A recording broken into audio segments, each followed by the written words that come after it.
अस्सलामुअलैकुम प्यारे बच्चों, आज की इस ऑनलाइन लेक्चर में आप सबका खैर मकदम है। रियाजी में सबक नंबर 6 कुव्वतुमा इंडाइसिस में हमने पिछले लेक्चर में मश्की सवालात 27 हल करना सीख चुके हैं। आज हम एक्सरसाइज इंशाल्लाह 28 करना सीखेंगे, जो कि कुव्वतनुमा के दूसरे उसूल पर मबनी है। तो कुव्वतनुमा का दूसरा उसूल क्या है, उसके लिए आप इस मिसाल पर गौर करेंगे। यहाँ पर आपको दिया गया है 2 की कुव्वत 5। 2 की कुव्वत 5 यानी 2 को कितनी मरतबा ज़र्ब की सूरत में लिखेंगे? 5 मरतबा। इसी तरह दूसरा है नंबर है 2 की कुव्वत 3।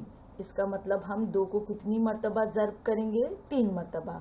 अब अगर इन्हीं दो आदात की हम तकसीम करें, यानी 2 की कुव्वत 5 को तकसीम करें 2 की कुव्वत 3 से, तो इसके जो ज़रबी सूरत में हमने आदाद लिखे हैं, इन दोनों की भी हम तकसीम करेंगे, यानी 2 की कुव्वत 5 बटे 2 की कुव्वत 3। अब अगर इनको तकसीम करेंगे तो देखिए 2 से 2 कट गया, ये 2 से 2 कट गया, ये 2 से 2 कट गया, यानी कितना आया? 2 ज़र्ब 2, और 2 ज़र्ब 2 का मतलब होता है 2 की कुव्वत 2। अब हम एक दूसरी मिसाल हल करेंगे। यहाँ पर आपको दिया गया है 5 की कुव्वत 3। इसका मतलब होता है 5 ज़र्ब 5 ज़र्ब 5। इसी तरह दूसरा अदद है 5 की कुव्वत 2, जिसको ज़रबी सूरत में हम लिखते हैं 5 ज़र्ब 5। अब अगर इन्हीं दो आदाद की हम तकसीम करेंगे, यानी 5 की कुव्वत 3 की तकसीम करेंगे 5 की कुव्वत 2 से, तो हम यहाँ पर ये ज़रबी सूरत वाले आदाद की भी तकसीम करेंगे। तो ये 5 से 5 कट गया, ये 5 से 5 कट गया, यानी यहाँ पर आया 5, और ये सिर्फ एक मरतबा है।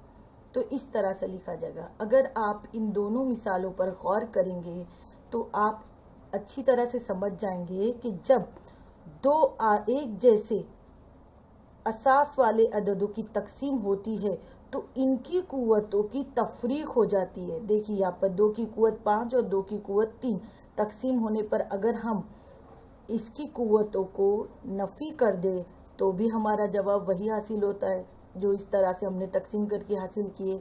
सेम यहाँ पर ये दूसरी मिसाल में देखेंगे, 5 की कुव्वत 3 तकसीम 5 की कुव्वत 2। तो अगर हम इनकी कुव्वतों को नफ़ी कर देंगे तो हमारा आंसर वही आ जाता है जो हमने यहाँ पर तकसीम करके हासिल हुए।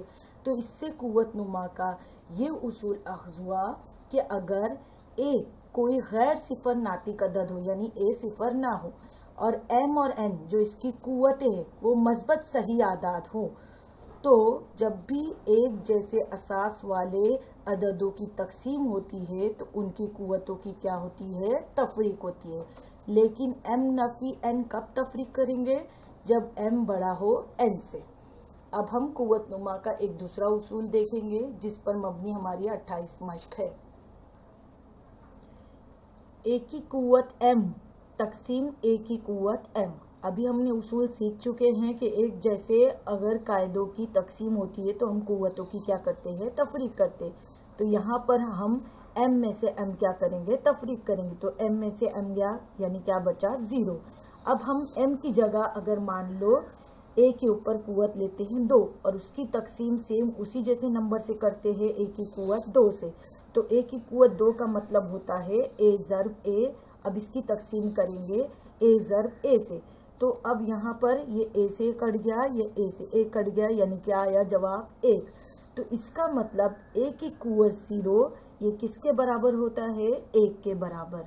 तो ये हमारा कुव्वतनुमा का तीसरा उसूल है कि किसी भी अगर अदद की कुव्वत 0 होती है तो उसका मतलब क्या होता है? इसकी कीमत 1 होती है, लेकिन ए 0 के बराबर नहीं हो तब। अब इन उसूलों पर मबनी हमारी मश्की सवालात 28 है जो अब हम हल करेंगे। मश्की सवालात 28 का हमारा पहला सवाल है, मुख्तसर कीजिए। इसमें कुल 4 मिसालें दी गई है जो अब हम हल करना सीखेंगे। यहाँ पर ए की कुव्वत 6 तकसीम ए की कुव्वत 4। तो यहाँ पर दोनों देखेंगे कायदे सेम है और उनके दरमियान कौन सी अलामत है? तकसीम। तो हमें कुव्वतनुमा के जो तकसीम वाला उसूल है ए की कुव्वत m तकसीम ए की कुव्वत n, वो इस्तेमाल करना होगा। जब भी हम एक जैसे अददों की तकसीम करते हैं तो उनकी कुव्वतों की क्या होती है? तफरीक होती है। ये सबसे पहले हम उसूल यहाँ पर लिख लेंगे और उसके नीचे फिर हम अपना सवाल लिखेंगे, और इसके बाद हम इस उसूल के जैसे ही कुव्वतों की क्या कर देंगे, तफरीक। 6 में से 4 तफरीक किए तो हमारा जवाब कितना आया, 2। ये हमारा आंसर। अब दूसरी मिसाल में देखेंगे, m की कुव्वत 5 तकसीम m की कुव्वत 8। यहाँ पर भी दोनों कायदे सेम है, उनके दरमियान तकसीम हो रही है, इसलिए हम तकसीम वाला उसूल लिखेंगे। सबसे पहले a की कुव्वत m तकसीम a की कुव्वत n बराबर a की कुव्वत m माइनस n। अब इसके नीचे हम अपना सवाल उतारेंगे, m की कुव्वत 5 तकसीम m की कुव्वत 8। अब हम क्या करेंगे, m लिखेंगे और 5 में से 8 तफरीक करेंगे, लेकिन 5 में से 8 तफरीक नहीं होता, तो हम क्या करेंगे, 8 में से 5 को तफरीक करेंगे। तो 8 में से 5 गए तो कितना आया, 3। लेकिन यहाँ पर साइन बड़े अदद की लगेगी, क्योंकि यहाँ पर 8 माइनस में, इसलिए आंसर में हम क्या लिखेंगे, -3। ठीक है, ये हमारा आंसर। अब सवाल नंबर 3 देखेंगे। यहाँ पर है p की कुव्वत 3 तकसीम p की कुव्वत 13। यहाँ पर भी दोनों कायदे सेम है और उनके दरमियान तकसीम है, तो हमको तकसीम वाला उसूल यहाँ पर लिखना पड़ेगा। a की कुव्वत m तकसीम a की कुव्वत n बराबर a की कुव्वत m माइनस n। हर बार हम अगर ये उसूल लिखेंगे तो इस तरह लिखते लिखते हमको उसूल याद हो जाएगा। अब हम अपना सवाल इसके नीचे लिखेंगे, p की कुव्वत 3 तकसीम p की कुव्वत 13। अब यहाँ पर वैसे ही लिखेंगे p और ये 3 में से 13 तफरीक करेंगे, लेकिन 3 में से 13 नहीं जाता है, इसलिए हम 13 में से 3 को तफरीक करेंगे। तो 13 में से 3 तफरीक किए तो कितना आंसर आया, 10। लेकिन यहाँ पर 13 जो है वो बड़ा अदद है, उसके साइन माइनस लगी है, इसलिए हमको यहाँ पर माइनस साइन लगानी होगी, क्योंकि आपने जमा तफरीक का उसूल सीख चुके हैं कि जब भी हम जमा और तफरीक करते हैं तो कभी भी आंसर के साथ बड़े अदद की अलामत लगाते हैं। यहाँ पर ये दोनों में से बड़ा अदद 6 था, 6 के साथ प्लस था, इसलिए प्लस हमारा आंसर है। लेकिन यहाँ पर दोनों में से बड़ा अदद 8 है और 8 के साथ माइनस साइन है, इसलिए हमारा आंसर माइनस में होगा। सेम ऐसे यहाँ पर भी हमारा आंसर -10 होगा। अब चौथा सवाल देखेंगे, x की कुव्वत 10 तकसीम x की कुव्वत 10। तो यहाँ पर भी दोनों कायदे सेम है, उनके दरमियान तकसीम हो रही है, इसलिए हमको वही उसूल इस्तेमाल करना होगा। a की कुव्वत m तकसीम a की कुव्वत n बराबर a की कुव्वत m माइनस n। उसूल लिखने के बाद हमारा सवाल, x की कुव्वत 10 तकसीम x की कुव्वत 10। अब हम क्या करेंगे, x लिखेंगे और 10 में से 10 को तफरीक करेंगे।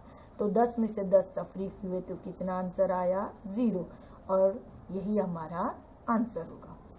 ठीक है, अब हम इसका सवाल नंबर 2 हल करना सीखेंगे। यही हमारा आंसर है, या फिर हम इसको क्या लिख सकते, 1, क्योंकि हमने कुव्वतनुमा का एक और उसूल सीखे है कि किसी भी अदद की कुव्वत 0 रही तो उसका आंसर कितना होता है, 1। अब हम इसके बाद अगला हमारा सवाल है, सवाल नंबर 2, कीमत मालूम कीजिए। तो यहाँ पर हम देखेंगे, सवाल नंबर 1 है, नफीसात की कुव्वत 12 तकसीम नफीसात की कुव्वत 12। यहाँ पर भी आप देखेंगे कि दोनों कायदे सेम है और उनके दरमियान तकसीम हो रही है, तो हमको वही तकसीम वाला उसूल यहाँ पर लिखना पड़ेगा। a की कुव्वत m तकसीम a की कुव्वत n बराबर a की कुव्वत m माइनस n। अब उसूल लिखने के बाद हम अपना सवाल लिखेंगे, नफीसात की कुव्वत 12 तकसीम नफीसात की कुव्वत 12। अब यहाँ पर हम लिखेंगे नफीसात और इसकी कुव्वतों को क्या कर देंगे, तफरीक। 12 में से 12 तफरीक किए तो कितना आया, 0। तो नफीसात की कुव्वत आंसर आया 0। लेकिन हमको कीमत मालूम करने बोल रहा है तो हम आगे भी लिखेंगे, क्योंकि किसी भी अदद की अगर कुव्वत 0 रही तो उसका आंसर क्या होता है, 1। तो उसको आपको यहाँ पर ब्रैकेट में इस तरह से आप बता देंगे कि a की कुव्वत 0 बराबर 1, इसलिए हमने यहाँ पर क्या लिखे, 1। तो ये इसकी कीमत हो गई। अब हमारा दूसरा सवाल है, 7 की कुव्वत 5 तकसीम 7 की कुव्वत 3। यहाँ पर भी कायदे सेम है, हमको वही इस्तेमाल करना पड़ेगा उसूल तकसीम वाला। a की कुव्वत m तकसीम a की कुव्वत n बराबर a की कुव्वत m माइनस n। यहाँ पर हम लिखेंगे अपना सवाल, 7 की कुव्वत 5 तकसीम 7 की कुव्वत 3 बराबर 7 की कुव्वत, यहाँ पर हम नफ़ी करेंगे कुव्वतों की, 5 नफ़ी 3। तो यहाँ पर आया 5 में से 3 नफ़ी करने पर आंसर आया 7 की कुव्वत 2। अब ये अगर हमको मुख्तसर में होता तो हम यहाँ करके छोड़ देते, लेकिन कीमत मालूम करनी है तो इसलिए हमने पीछे सीख चुके हैं कि किसी भी अदद की कीमत मालूम करने के लिए जितनी मरतबा उसकी कुव्वत दी रहती है उतनी मरतबा ज़र्ब करके हम कीमत निकालते हैं। तो यहाँ पर 7 की कुव्वत 2, इसलिए हम 7 को 2 बार ज़र्ब करेंगे। 7 ज़र्ब 7, 7 का पहाड़ा 7 तक पढ़ो, 7 सते 49। तो ये आंसर हमारा, ये इसकी कीमत हुई। ठीक है, अब सवाल नंबर 3 देखेंगे। ये बटे वाला सवाल है। 4/5 की कुव्वत 3 तकसीम 4/5 की कुव्वत 2। बटे में है तब भी दोनों के कायदे सेम ही हैं और उनके दरमियान तकसीम हो रही है, तो वही हमारा उसूल इस्तेमाल होगा। a की कुव्वत m तकसीम a की कुव्वत n बराबर a की कुव्वत m माइनस n। अब इसके नीचे हम अपना सवाल लिखेंगे। 4/5 की कुव्वत 3 तकसीम 4/5 की कुव्वत 2 बराबर 4/5 की कुव्वत। अब कुव्वतों की क्या कर देंगे, तफरीक। 3 नफ़ी 2, तो 3 में से 2 गए तो कितने बचे, 1। तो 4/5 की कुव्वत 1। हम 1 लिख भी सकते हैं और नहीं भी लिख सकते हैं, क्योंकि 4/5 की कुव्वत 1 का मतलब क्या होता है, एक मरतबा इसको लिखना। तो यही हमारा आंसर होगा, ये इसकी कीमत हुई। चौथे सवाल में है 4 की कुव्वत 7 तकसीम 4 की कुव्वत 5। यहाँ पर भी हमारा वही तकसीम वाला उसूल इस्तेमाल होगा। a की कुव्वत m तकसीम a की कुव्वत n बराबर a की कुव्वत m माइनस n। अब इसके नीचे हम अपना सवाल लिखेंगे। 4 की कुव्वत 7 तकसीम 4 की कुव्वत 5 बराबर 4 लिखकर कुव्वतों को क्या करेंगे, माइनस। 7 में से 5 गए, कितने बचे, 2।